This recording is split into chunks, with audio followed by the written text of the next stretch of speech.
Petrol जो है वो कहाँ का कहाँ पहुँच गया है। ये कैसी हुकूमत है, कौन से वादे हैं जनाबे वाला। कहाँ है वो शख्स जो कंटेनर पे गुफ्तगू करता था, हम उसको ढूंढ रहे हैं ताकि उसको जाके पूछेंगे तुमने क्या कहा था और आज हो क्या रहा है। जो ये दावे करता था, सब जुबान दिखाता था, आवाम के साथ धोखा हुआ है। वो 200 अरब डॉलर कहाँ गए, वो 50 लाख नौकरियां कहाँ गई, वो 1 करोड़ घर कहाँ गए, क्या हो रहा है इस मुल्क के साथ। ये ऐवानी नोटिस लेगा तो कौन नोटिस में आज इस्लामी जमहूरिया पाकिस्तान में इमरान खान साहब की हुकूमत में 150 रुपए किलो चीनी मिलने की हम कोशिश कर रहे हैं। बहुत सारे लोगों को 150 रुपए किलो पर चीनी नहीं मिल रही।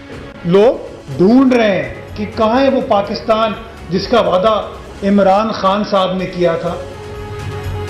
इमरान साहब, वादा तो फिर वो क्या जो वफा हो गया, लेकिन सवाल ये है कि जो रिलीफ पैकेज दिया जा रहा है, आप समझते हैं इस बढ़ती हुई महंगाई का वो तोड़ है, या तोड़ नहीं है तो कम से कम थोड़ा तो रिलीफ मिलेगा? बिस्मिल्लाहिर्रहमानिर्रहीम। समीना, रिलीफ मिलने की जो बात है ना, इस पे भी बात कर लेते हैं। डॉक्टर फरूख सलीम साहब हैं, आप जानती हैं उन्हें, माशाल्लाह माहिर मौशियात है। उन्होंने इस रिलीफ पे बड़ा अच्छा रिएक्शन दिया। उन्होंने ट्वीट किया, उन्होंने कहा जी 13 करोड़ आवाम को 120 अरब रुपए का रिलीफ देने का जो प्राइम मिनिस्टर ने ऐलान किया है, उसको अगर फी फर्द हिसाब लगाएं तो 154 रुपये यानी 150 रुपया तकरीबन 154 रुपये महाना बनता है फी फर्द। अब आप मुझे सिर्फ ये बता दें कि जो 13 करोड़ आवाम को रिलीफ देने का इतना शोर मचाया जा रहा है, उसको महीने में 154 रुपये क्या रिलीफ होगा। ये तो ऊंट के मुंह में जीरे वाली बात भी नहीं है। बात ये है, अगर आप सच सुनना चाहती हैं ना, तो यकीन करें मुझे आज इस पे बात करते हुए शर्म आ रही है और खौफ भी आ रहा है। मुझे डर इस बात का है कि अब कहीं वाकई ऐसे हालात ना बन जाएं कि लोग गिरेबानों से पकड़ के जो गाड़ियों में बैठे हैं उनको निकालें, उनको रोड पे ला के उनकी फेंटी लगाएं और उनसे ये कहें कि हमारे घर में बच्चे भूख से मर रहे हैं, हमारे घर में दूध नहीं है बच्चों को देने के लिए, रोटी नहीं है, और तुम बड़ी गाड़ियों पे फिर रहे हो, तुम्हारे बच्चे एसी में बैठे और हमारे घर में बिजली भी नहीं है।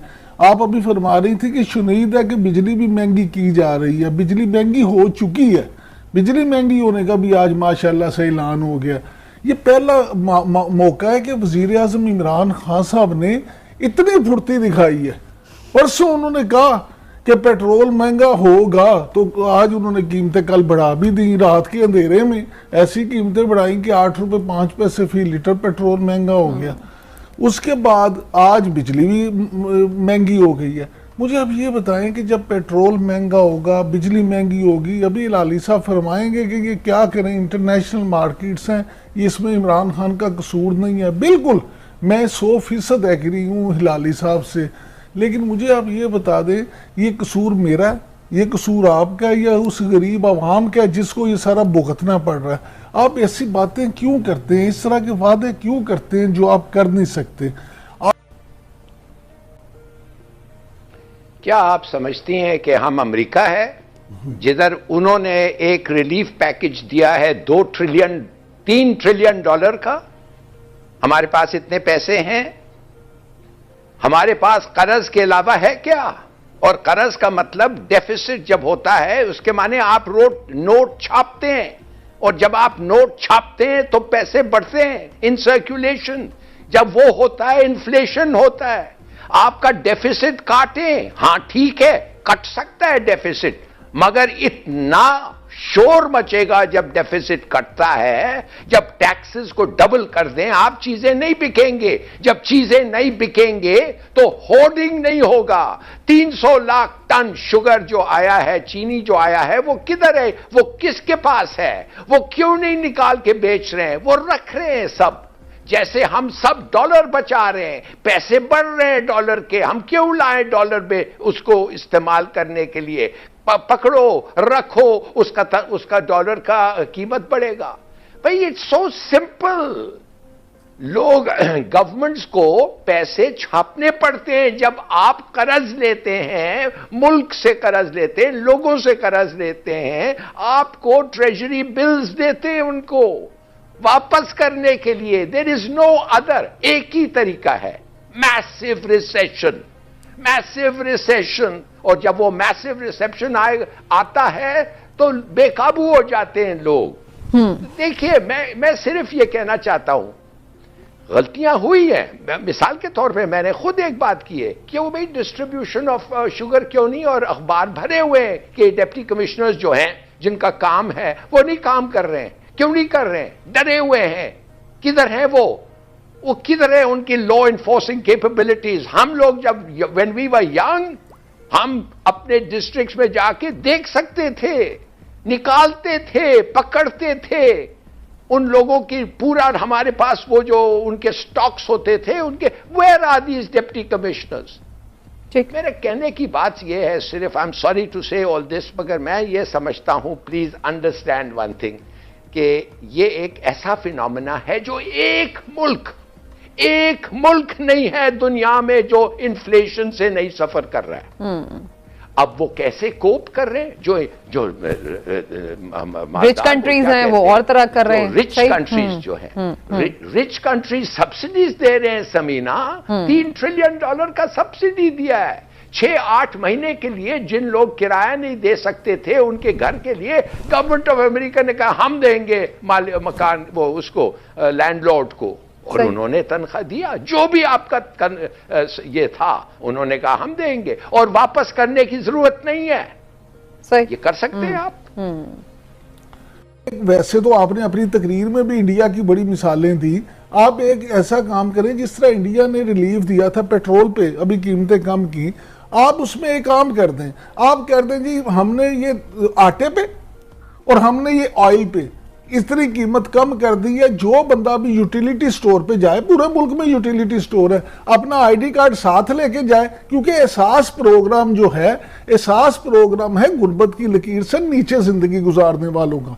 आपके पास डेटाबेस है यूटिलिटी एक्साइज टैक्स आप कम नहीं कर सकते सर, सुन तो ले, आप नहीं कर सकते एक्साइज टैक्स जो इंडिया ने काटा है, इसलिए IMF आपको इजाजत नहीं देगा। सर मैं कमी कह रहा हूं आपसे वो करें। मैं तो आपसे ये कह रहा हूं कि जिस तरह उन्होंने एक चीज में कमी कर दी, आप उसी तरह आटे में और उसमें कमी कर दें, ऑयल में, वहां पे जाए। ये कुकिंग ऑयल की मैं बात कर रहा हूं सर, घी की, जो लोगों ने खाने के लिए इस्तेमाल करना है। आप यूटिलिटी स्टोर पे एक आम आदमी जाए, वो अपना आईडी कार्ड साथ ले जाए, उसका नंबर बताए, वहां वो करके उसको दे दे।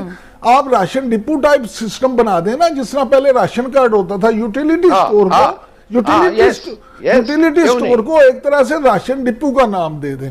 आप काम उससे वही ले लें, लोगों को आसानी हो। बात ये आपको याद होगा, मैंने बजट जब आया था तो बजट के दिनों में मैंने ये बात की थी कि ये बजट एक ऐसा बजट है जिसके बाद एक तूफानी बदतमीजी आएगा, लोग जो है ना वो संभाल नहीं सकेंगे। आज वो दिन आ गया। मैं आपसे फिर कहता हूं समीना, मुझे ये चीजें देख के खौफ आ रहा है, क्योंकि ये ऐसी चीज है जो मुझे रुकती हुई नजर नहीं आ रही। IMF जो है वो आपको पैसे देने को तैयार नहीं है। लेकिन अगेन वही बात आ जाती है ना, जो कि प्रोसेस बेहतर हो सकता था अगर इंटेंशन आपकी सही है। लेकिन आपको तो लग रहा है कि ये है ही इलेक्शन स्टंट, या आप समझ लें कि उन्होंने सिर्फ एक ढकोसला दिया है। इलेक्शन नहीं जी हिलाली साहब आप कमेंट कर लें। Samina please understand one thing, ये गैर जिम्मेवारी बात हो रही है कि एक गरीब आदमी आएगा और शॉपकीपर उसको नहीं देखेगा, उसको लात मार के निकाल देगा और सिर्फ अमीर आदमी का देखेगा। ये गलत बात है कहना ऐसी बातें। ये एक ऐसा वक्त है और ऐसा माहौल है हमारे मुल्क में जिधर पॉवर्टी लाइन जो है उसके नीचे होना इट्स बड़ा तंग। आई मीन इट इज, जो आदमी देख के गरीब को इस किस्म की मजाक करता है उसको तो मेरे ख्याल में फेंटियां लगनी चाहिए। मेरे ख्याल में अगर गरीब लोग जाएं, ये ठीक कह रहा है इमरान, राशन डिपो उसको नाम दो और फिर जाके खड़े हो जाओ। सब लोग वो जो लाइन में होंगे वो सब गरीब होंगे, और अगर वो अमीर आदमी गुजर के उनके हंसना चाहता है या उनको फूलिश कहना चाहता है, बेशक करे, शायद इंशाल्लाह उसको फेंटी भी लग जाए, मगर मतलब अगर रिलीफ देना चाहते हैं तो इससे बेहतर तरीकाकार हो सकता है। चलिए, लेकिन अब इन सब चीजों पे ना हमजा शहबाज शरीफ साहब ने एक अलग मंतिक निकालिया और उन्होंने इसका एक अलग हल सोचा है। वो ये कहते हैं कि जी सब बर्बादी का हल ये है कि हुकूमत को घर भेजने के मुतालिक तमाम सोचना चाहिए। हमजा शहबाज शरीफ ने क्या तजवीज दी है, जरा वो भी सुन लीजिए। तमाम सियासी जमातों की ये कौमी जिम्मेदारी है कि पाकिस्तान की डूबती हुई मईशत को संभाला देने के लिए आईनी रास्ते निकालें और इस हुकूमत से छुटकारे का बंदोबस्त करें। तो इमरान साहब, अभी लास्ट टाइम तक तो हम यही सोच रहे थे कि जी शायद नवाज शरीफ साहब राजी नहीं है कि अभी कोई अदम एतमाद आए या कोई हलचल इस तरह की हो पंजाब में या वफाक में। हमजा शहबाज की इस बात से आप कैसे इसको इंटरप्रेट करेंगे, क्या करने जा रहे हैं पीएम? मैं समझता हूं कि बतौर opposition leader Punjab assembly Hamza Shahbaz ने बिल्कुल ठीक बयान दिया है।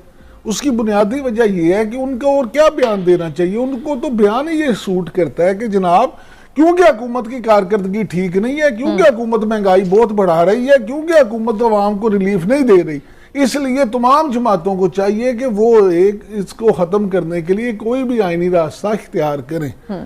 शहबाज शरीफ साहब ने आज मौलाना से भी राब्ता किया है, बिलावल से भी उनका राब्ता हुआ है। बिल्कुल किया, खुर्शीद शाह साहब से उनकी मुलाकात भी मुतवक्को है। बात ये नहीं है, बात ये है, मैं ये समझता हूँ ज़ाती तौर पे कि मुस्लिम लीग नून फौरी तौर पे तहरीक अदम इत्मीद लाए या ना लाए, लेकिन इस तरह की बातें करके और इस तरह की मूव बना के वो हुकूमत को अंडर प्रेशर जरूर